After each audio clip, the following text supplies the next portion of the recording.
Le compagnon Hudhaïfa combattait aux confins de l'Arménie.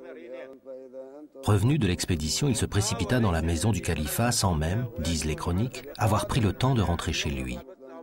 Il tint au calife ce langage. « Accours au secours de cette nation avant qu'elle ne périsse. » « Et de quoi serait-elle menacée ?» demanda Othman. « Il s'agit du livre de Dieu. J'ai participé à l'expédition d'Arménie qui a rassemblé des combattants venus d'Irak, de Syrie et du Hidjaz. Et j'ai vu les hommes s'affronter. J'en ai entendu qui s'accusaient d'apostasie. Nous allons droit, j'en ai peur, à un désaccord au sujet de notre livre comme celui que juifs et chrétiens connaissent au sujet des leurs. Die Geschichte des Korans lässt sich Il est impossible, aujourd'hui encore, d'écrire clairement l'histoire du Coran.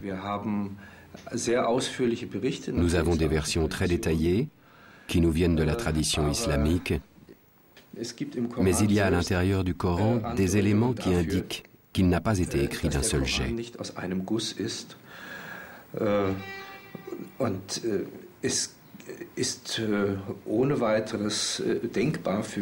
Pour moi, il est imaginable, ou en tout cas très plausible, que le Coran ait continué à se développer, même après la mort du prophète.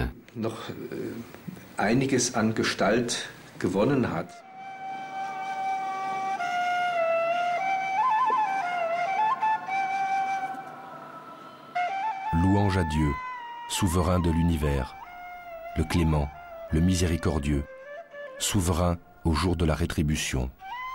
C'est toi que nous adorons, c'est toi dont nous implorons le secours. Dirige-nous dans le sentier droit, dans le sentier de ceux que tu as comblés de tes bienfaits, de ceux qui n'ont point encouru ta colère et qui ne s'égarent point. Première sourate, la Fatiha.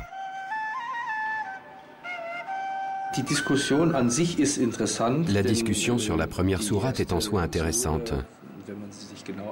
Lorsqu'on regarde plus précisément, on voit que c'est comme une prière. Elle est complètement différente du reste du Coran, d'un point de vue littéraire.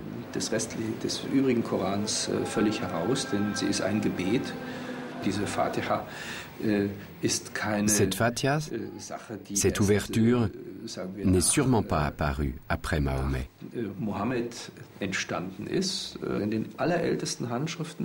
Mais elle s'appelle Fatiha el-Kitab, comme si elle était l'introduction du livre.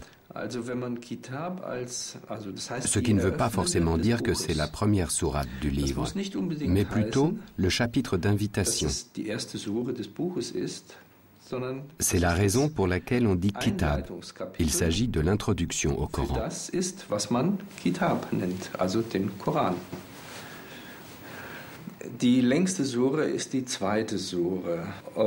La plus longue des sourates est la seconde. Or, si on observe sans parti pris cette sourate, on s'aperçoit que c'est un assemblage de répétitions, un assemblage de sujets qui s'entrechoquent brutalement.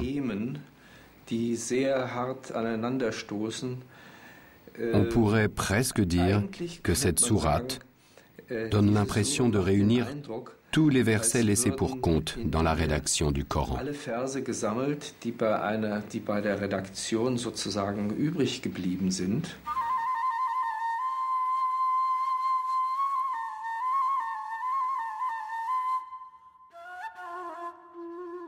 L'entreprise de Othman de faire une entité structurée à partir des fragments et des groupes de versets reçus par Mahomet pendant 23 ans de prophétie peut paraître aujourd'hui assez complexe.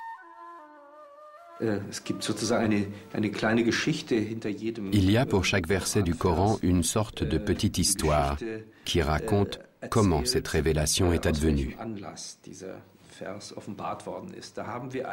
Ainsi, nous pouvons dire que nous connaissons sa continuité historique. Pourquoi n'a-t-on pas suivi cet ordre historique dans le plan du Coran ? Le texte, tel que nous le connaissons, est le reflet d'une décision, d'une mise en ordre, qui sont pour une bonne part artificielles. L'ordre choisi n'est pas inhérent au matériel narratif, au matériel coranique lui-même. Les sourates sont disposées, dans une large mesure, de la plus longue à la plus courte. Mais on aurait aussi bien pu faire l'inverse. Man könnte sich einmal die Frage stellen, wie ein On peut se demander à quoi ressemblerait un livre contenant l'ensemble des révélations placées dans leur ordre d'apparition. Zusammengestellt worden wäre. Man könnte beinahe sagen, On pourrait presque dire qu'un ordonnancement historique du Coran inverserait l'ordre actuel qui est basé, entre guillemets, sur la longueur des sourates. In Anführungszeichen der Länge nach angeordnet ist. La tradition présente les choses d'une manière simplificatrice. Othman, initiateur de ce grand projet en vertu de sa position de calife, désignera une commission de 5 anciens secrétaires du prophète. Il énonce la règle qu'une citation soit attestée par 2 compagnons irréprochables comme étant un passage du Coran, et la voici consignée comme telle. Pourtant, déjà à l'époque, tout n'allait pas de soi. Ainsi, par exemple, à l'initiative de Othman, un passage du Coran jusqu'alors considéré comme une seule sourate sera scindé en 2. L'une des 2 sourates portera le nom de sa tribu, Quraysh. C'est un exégète fort connu, Ibn Kathir, qui l'affirme ainsi, pour donner à sa tribu glorieuse le privilège d'une sourate portant son nom dans le Coran. La structure voulue par Othman a ceci d'étrange qu'en offrant une infinité d'entrées à ce livre, elle le rend sujet à toutes les interprétations possibles. D'aucuns disent qu'il y a là une raison majeure qui a conduit à l'assassinat de Othman.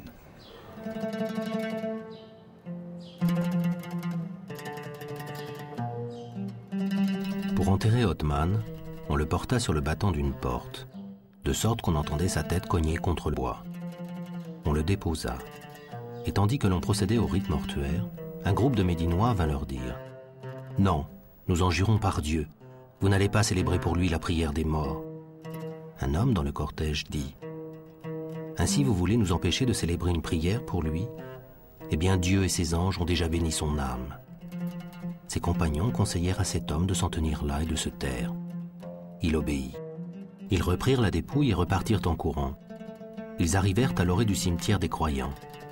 Un Médinois vint à leur rencontre et dit « Par Dieu, non, vous ne l'enterrerez pas dans le carré de l'envoyé de Dieu, et nous ne vous laisserons pas célébrer pour lui la prière. » Ils s'en furent. Arrivés au cimetière juif, ils creusèrent un trou et célébrèrent la prière. Quand ils précipitèrent le corps d'Othman dans le trou, sa fille se mit à hurler. Un des présents lui dit « Dieu m'en est témoin, si tu n'arrêtes pas, je te couperai ce qui te sert à porter les yeux. » Ils l'enterrèrent sans mettre de pierre, se contentant de recouvrir le corps de terre. L'écriture arabe procédait du nabatéen, qui ne traçait que les consonnes, dont plusieurs avaient la même graphie. C'est en cet état que les premières copies du Coran nous sont parvenues. Un même mot pouvait donc avoir plusieurs sens. Einmal einen Eindruck zu geben von dem Unterschied zwischen einem Pour donner une idée de la différence entre un texte du Coran avec toutes ses voyelles et avec ses signes de différenciation et un texte du Coran sans tous ces ingrédients qui sont bien plus tardifs, on place côte à côte 2 versions d'un texte assez connu, le début de la 2e sourate. Si quelqu'un voulait se cantonner à l'étude de la tradition écrite, on pourrait lire ce texte arabe ainsi.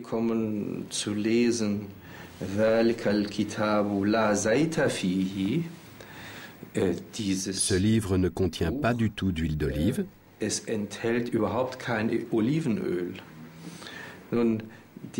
Ou encore,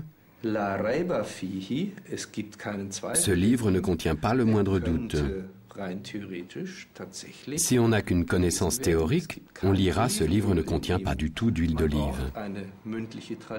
Il faut donc connaître la tradition orale pour pouvoir le lire avec certitude.